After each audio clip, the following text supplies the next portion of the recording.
And you do have big chips. Too risky. This is so going to come down to Timoshenko and Sorel Mizzi, right? I mean, these are the. I'm not. No disrespect to Mike, obviously he doesn't have any chips, but like everybody else just seems a little bit out to lunch. And between Sorel and Timoshenko, they're like. Well, in all honesty, when I saw the original groupings, these are the two guys in this group that I expected were going to get through. It was surprising to me that they're both having to scrap it out to even get to the final, let alone they're both not going to be there. So yeah, I think we're going to get a treat. I think we're going to get a battle between these two. Wow.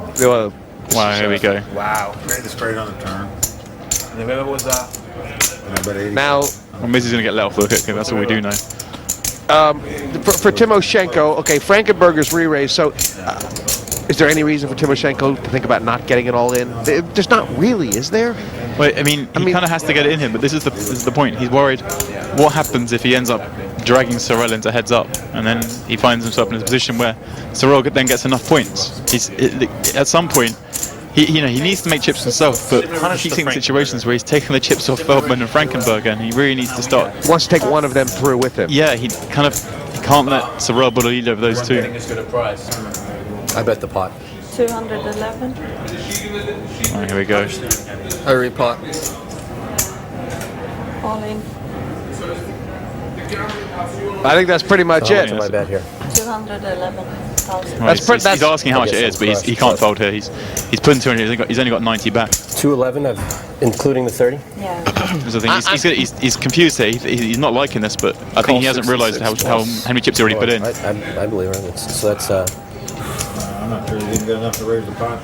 So 111 more. Well, he calls 66, and then he raises whatever is in here. So I had a similar spot in my last key. Yeah, and you didn't think too long about it. No, I mean, are you more of a gambler? Well, it's still such a big long shot that thing comes in, and you want to kind of assure yourself. My spot was way more of a fold than this was, so I went with that. Right. I mean, if Frankenberger, obviously, he probably should have thought a little more because he shouldn't have repotted with the queens. Yeah. I mean, there would have been more of an argument for him to fold. flat. You could just fold if he doesn't want to play the hand. I mean, you have to rule out Yevgeny of being involved in this, and the guy's perfect. Look at him. He's got a guy to put in over 200,000. He might fold for 90 more when he's got the best hand before the flop. Wow. Oh, I thought he was reaching. Amazing. No. Oh my Lord! Wow. How? It's impossible. How? Wow. And listen to Mike, it's impossible. Wow. So what are you doing? I got a show. It's impossible to throw it away. If you get two aces, just did it. it's impossible to throw it away. I can't believe I just saw that hand. You can't throw away a deuce three. I just did it. I saw it. There's other things at stake here. Chipping up the final table. It's impossible. We all have our interests, man. I mean, in my opinion, if he shows you two aces, you have to call. Yeah, but I would never tell someone they made a bad play. I would never do that. When someone just loses a big hand, I would never sit there and tell someone they made a bad play. That's not my personality. Okay. You're right. I apologize. Do you acknowledge that it was a bad play, or are you saying that? I'm not going to talk about it anymore. Okay. And let's be very clear about one thing. That despite what people might be saying, Frankenberger paid $25,000 of his own money. Okay, he's gotten the second and the first so far. He had his double up card. He can do whatever the heck he wants. I'm still in this tournament, and I'm pretty comfortable with my position, so I think I made a fine decision. I'm sorry that it affected you guys, but I am playing for myself. That's fine. You do whatever you want, but I just feel for those two guys. That's all.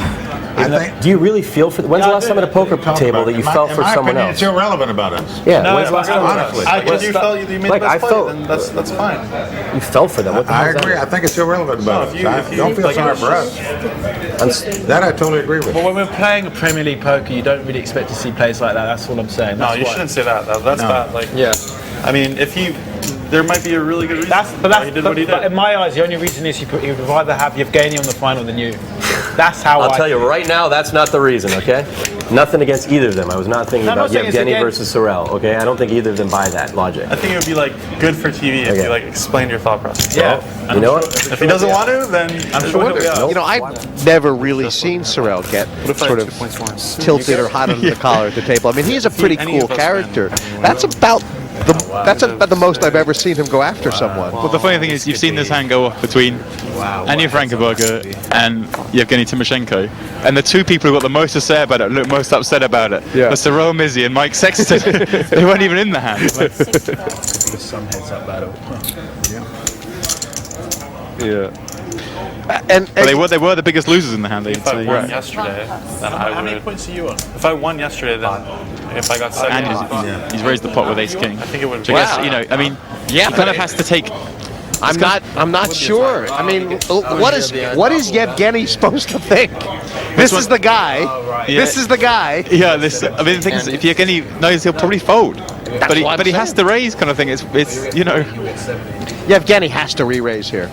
Knowing what he knows, he just has to rip I mean, them I apart. don't even know. Yeah, he's got an ace. It doesn't even matter what Yevgeny has. He can't respect himself in the morning after what he's been shown. If he doesn't repot this, I bet pot. Oh yeah, I call. I mean, this is the mistake. If he's folding the queen, he can't be putting it in here. It's a definitely. I mean, this is just basically an admission that he knows he made a mistake before. That's all the only way to see it. Yeah, I mean, why would you fold the queens for? I don't understand. Why would you fold the queens with 700,000 in the middle, then put Ace King when there's 100,000 in the middle? And that's what Sorrell's saying. That maybe I shouldn't call. Oh. But I also didn't want to make it seem like we're colluding, because I usually don't fold in these spots. I mean, I think everyone knows you're not. I'm actually gobsmacked. Yeah, I actually now I'm really confused. He made if he thought he was right before, then he's wrong now, and if you thought he was wrong before, then he's right now. But he's admitting one of them is wrong. Now I'm confused. Yeah. Well, as it happens, he's going to double up. So. Thank you. He's really not kidding. This is the funny thing. Sorrel really isn't kidding there. I think Andy knows that. He doesn't look happy. You know, he's sort of go away Sorrel. This has been an emotional. Things are heating up. Yeah, and we still have the final table to go, and This is- and all the personalities are going to come back. But I'm so confused, and I think everyone is too, because you know Frankenberger, obviously that really did nothing for him. That's almost like an insult to Sorrel and Mike. That is, you know, when that happens, they're like, well, why didn't you just get it in before? You know, let's be clear. Sexton is now too angry to even speak. He can't even think of anything to say. I think there's a chance he's just going to get up and walk away from the table. Over to Kara Scott now, who's catching up with Andy Frankenberger. Andy, you came in as one of the big leaders here, so let's talk about how this heat's going for you so far. Yeah, I made obviously a big laydown that a lot of people think was crazy, but everyone's got their best interests in mind. And if you look back at who's criticizing the play the most, it's the people who wanted me to make the call the most. So that's part of this game. I accept it. So the Queen's laydown, was that a points-driven decision? It was based on my desire to win this entire tournament, not my desire to win anything other than this entire tournament.